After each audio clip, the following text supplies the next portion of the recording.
Hey, friend, Graham here from recordingrevolution.com. I want to talk about something pretty cool today. I want to talk about mixing a live show. So, if your band's ever recorded live at a gig, or if you're like me and you're part of a worship band at a church where you're doing church services, and sometimes you might record the band from one of the church services and you want to turn it into a live album or a live EP, I want to show you how this actually happens because I think there's a little bit of a misnomer that to get a great live recording, like what you hear on some of your favorite live records, that's just what's coming off the board. And I'm going to probably tell you 9 times out of 10 that's not just what's coming off the board. What you hear in a live recording, a live EP, even if it's mixed to DVD or Blu-ray and you're watching your favorite band play and you can hear the live recording, there is a lot of extra work that goes into making that recording sound the way it sounds. And if you've ever recorded yourself, even taking the direct feeds off your board or your console and then pulled it into a DAW and tried to balance it or mix it, you know what I'm talking about. It sounds small and pathetic. And so there's a few things you need to do to make a great sounding live recording, both on recording day, but especially on the back end in post-production. So what I want to show you is a recent project that I worked on. So we recorded our Easter church service earlier this year, recorded the music, and then my job was to turn that into a live EP that we could put up, on Spotify, iTunes, or whatever. So what I want to give you a taste of is what one of the songs in that set sounds like now that it's all finished, and then what it sounds like directly coming off the board. So let's jump into Pro Tools. I'm going to show you everything before and after so you can see the raw and the polished effect and show you all the extra steps that go into making a live recording. All right, so here's the Pro Tools session of our Sunday morning. It's really a bunch of 5 songs all in one long recording.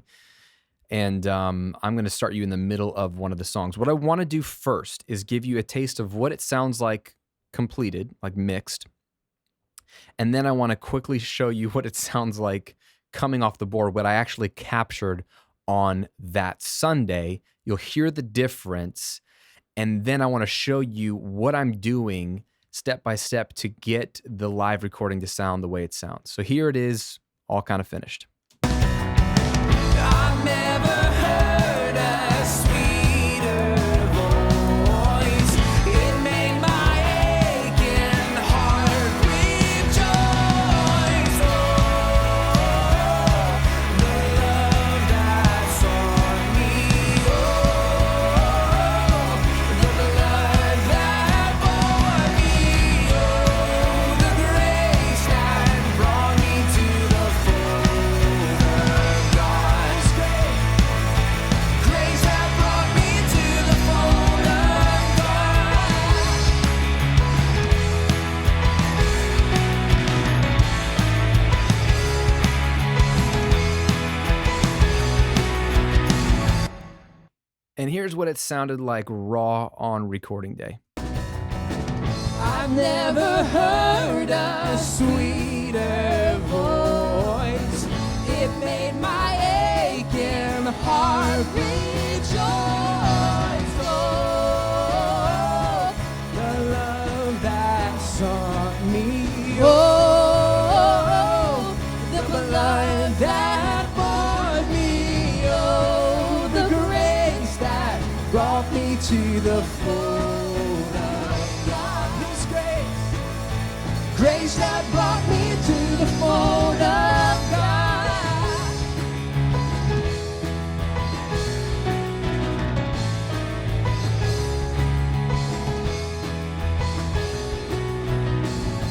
Major difference, right? Oh, so embarrassing.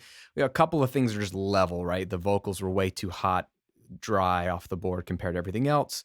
So that definitely doesn't help. But let's be honest, this is what came off the board. Now, to be fair, in the room, in church, it actually sounded better because there was some EQ, there was some compression, there was a better balance, and you've got the live energy of the room. That's why if you've ever recorded anything live and played it back directly what you got, you're like, dude, this sounds so tiny and small. And it doesn't have that energy that the room has. And so, our job, if you're mixing or producing a live record, is to somehow recreate that excitement and punch and energy that the people felt in the room, in the venue on that day. So that when people listen to a recording with no visual, no excitement, no room, just on some earbuds, they sense that excitement. But a lot of that has to be fabricated. And let me show you what I mean by fabricated and show you what tricks you can use to make a better sounding live record. The first thing I will say is when you're actually recording, this is the only thing that actually applies to recording, please, please, please capture some room mics. At the very least, two, okay? What I did is I put two microphones, two large diaphragm condensers, split them in the room, kind of at the front of the stage facing the audience, but kind of wide. So actually kind of facing the crowd. And here's what those sound like.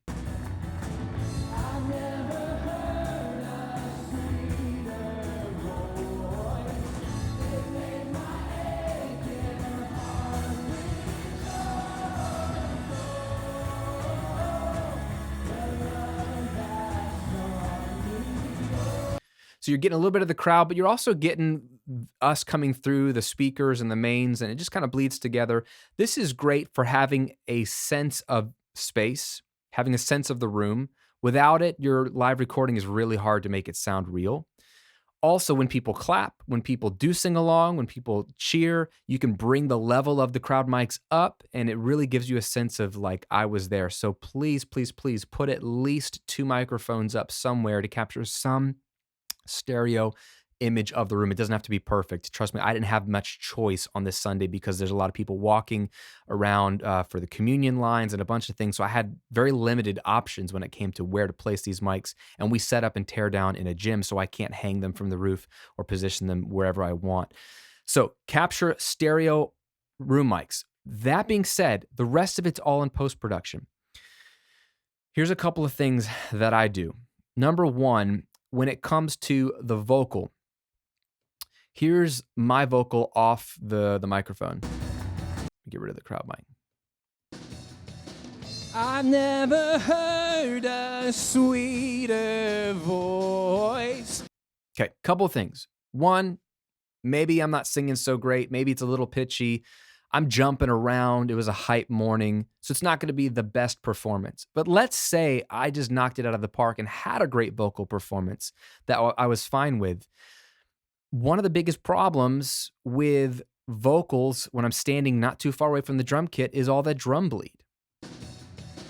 I've never heard a sweet. There's snare drum and kick drum and cymbals all in my vocal mic. And what that does is it makes it hard if I start to compress the vocal, EQ the vocal. It makes it hard to get as clean of a vocal sound as I want. It also sort of jacks up the drum sound. You could have a decent drum sound, but then if you've got this drum bleed in the vocal mic, you're hearing that as well. And a lot of times it's not pleasing once you've EQ'd and compressed the vocal. So what I tend to do with live recordings is re-record the vocals, overdub the vocals. And people say it's cheating. Yeah, it kind of is, because technically that wasn't the live vocal. But most of the big live records, there are overdub vocals. I hate to break it to you, but they are.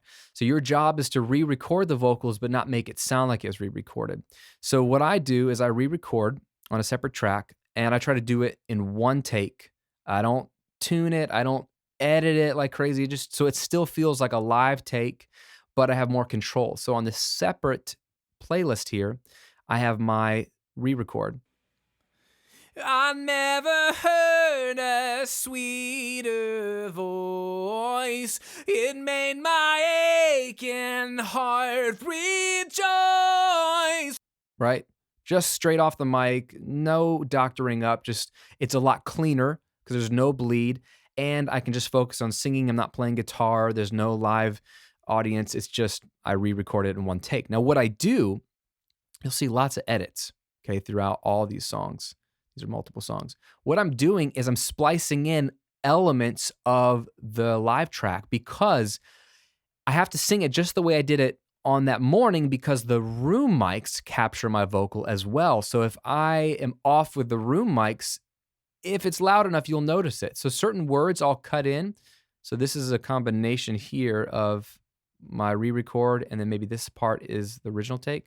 Poor and blind. Thank you, Lord. See that? Thank you, Lord. Blind. Thank you, Lord. I kept that in because it's in the crowd mic here. See that? Thank you, Lord. So I just kind of keep that in so they work well together. Needy and poor and blind. Thank you, Lord. See that? Real fluid. It's really easy to do. It doesn't have to be perfect. And what you'll do is you'll notice that my vocals aren't perfectly in sync with the room mics, but it kind of creates this cool chorusy effect where you just hear a little bit of the live room mic, a little bit of my dry vocal, and people would never know. They would never know. So I cut in and out. Let's see, what did I do here? I found the This was just a timing thing. I found the So I even like edit and move around my performance to better line up with what I did on the crowd mic. So you re-record the vocals if you can. Now, I could not get Tabitha, she sang harmonies with me that day. I could not get her into the studio to re-record her vocals. On the last live EP we did 2 years ago for our church, I got her in as well, and we both re-recorded our vocals. Schedule didn't allow it this time. So these are her live vocals. He whispered to assure me. And I just had to go with it. So together it's like this. He whispered to assure me. And it just kind of worked. Okay? So re-record the vocals if you can. If you can't, it's not the end of the world, but it's an easy way to get a lot more control when you come time to mix the vocals and the drums if there are live drums close to you, which they are for us because it's a small stage. So I re-recorded the vocal, my lead vocal. The other thing I did was fill out the instrumentation a little bit. This is dependent on what you have. I don't have, or I didn't have, a lead guitar player that Sunday. So all I had was bass, me on electric, keyboard,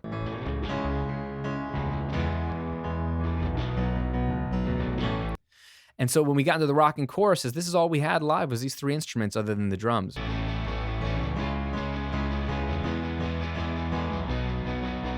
And what I want in the recording is a fuller, bigger stereo spread, and I wanted some lead guitar parts, but I didn't have a lead guitar player that day. If I did, I would have been fine, but since I didn't, I overdubbed and I played some lead guitar parts. I did some open tuning on my electric, so it would be a little bit different, and I added that here. You'll notice it in this section here.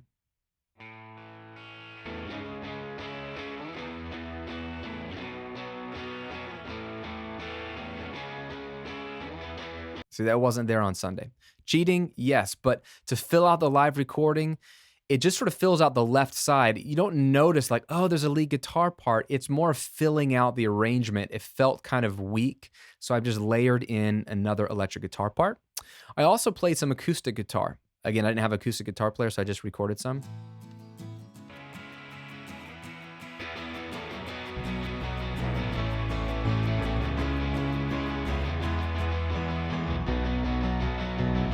See what happens when I take the extra electric and the acoustic out? It basically drops not only some of the width, but some of the energy, because these are strummier and higher frequencies and higher tones.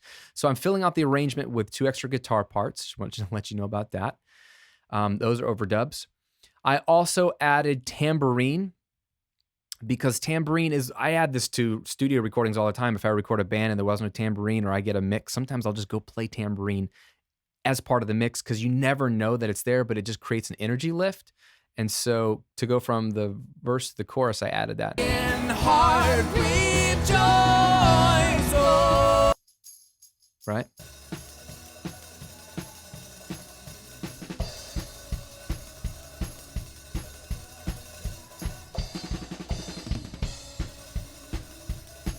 So the tambourine's a really easy add. It just adds some energy where you want it. And then finally, I add drum samples, kick and snare. just to be able to have a fatter sound. And I do this on studio recordings as well, to be able to blend alongside the raw kick and the raw snare. So I've got those as well here. So let's see, just get the drums.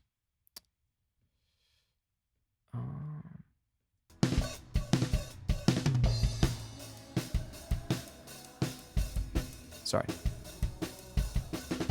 So that's the raw drums.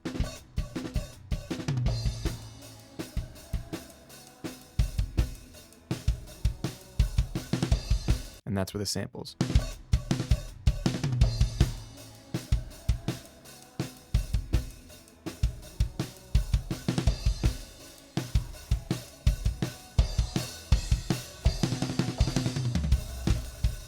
Right, so it's just a subtle thing, but it gives me more control because I get more smack out of the sampled kick and a little more fatness out of the sampled snare.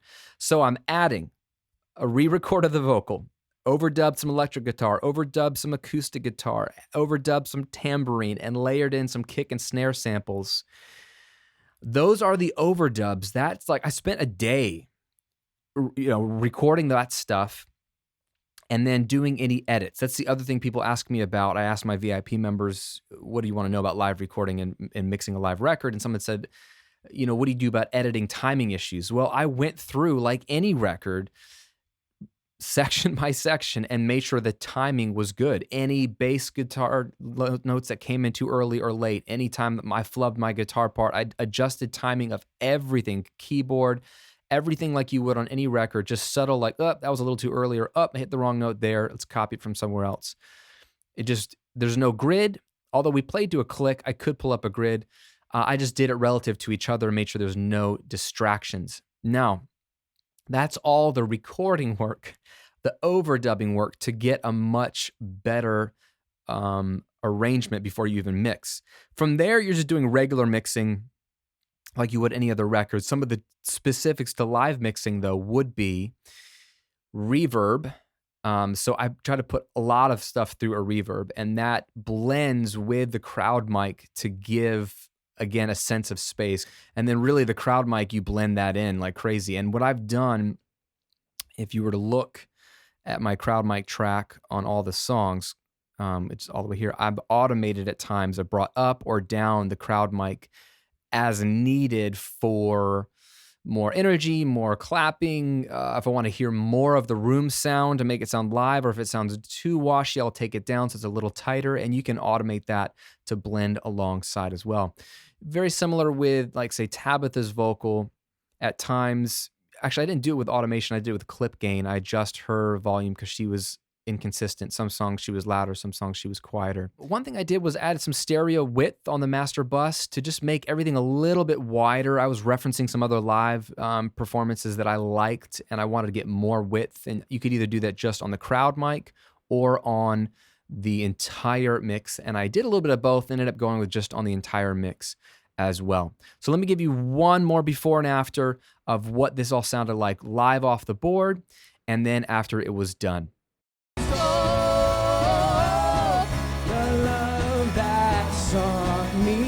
Oh, the blood that bought me, oh, the grace that brought me to the fold of God. His grace that brought me to the fold of God.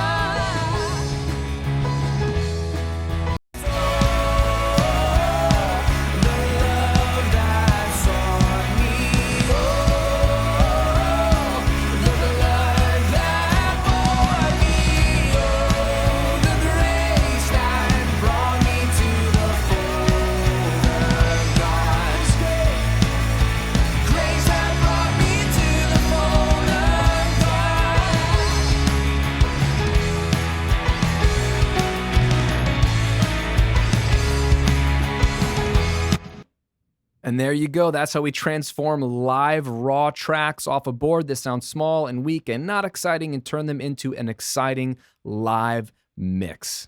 And before you go, I want to give you something. If you're newer to recording and mixing, if some of this is like overwhelming to you, not just the live aspect, but you'd like to get better in general at recording and mixing music so it sounds like what you hear on the radio or what you're streaming on Spotify or what your favorite artists sound like, then I want to give you a gift that's really going to help you. It's called my 6 steps to a radio ready song guide. I basically took everything I know about making records and all the steps involved and distilled them into the 6 for sure steps that every song goes through. You can't skip these steps. You can't shortcut the process. So I'd rather teach all 6 of them to you and then give you some best practices for each of those steps so that when you've got a song idea, or let's say you've recorded your band and you want to turn it into something really polished, you know exactly what to do first, second, and third. So it's absolutely free. It's a simple PDF. I try to make it quick enough for you to read it and digest it quickly, but strong enough of a resource for you that you could actually hold on to it on your phone, on your tablet, or if you're old school like me, you could print it up, put it on your desk next to where you mix, and reference it every time you make a record. It's just a way to help you get better at this whole recording and mixing thing. So to get your free copy of this, just go to radioreadyguide.com. I'll put the link here. It's in the description box below. RadioReadyGuide.com. It's a free PDF. My gift to you for watching these videos. I think it's really, really going to help you out. Thanks for watching. Thanks for subscribing to these videos, and I'll see you on another video real soon.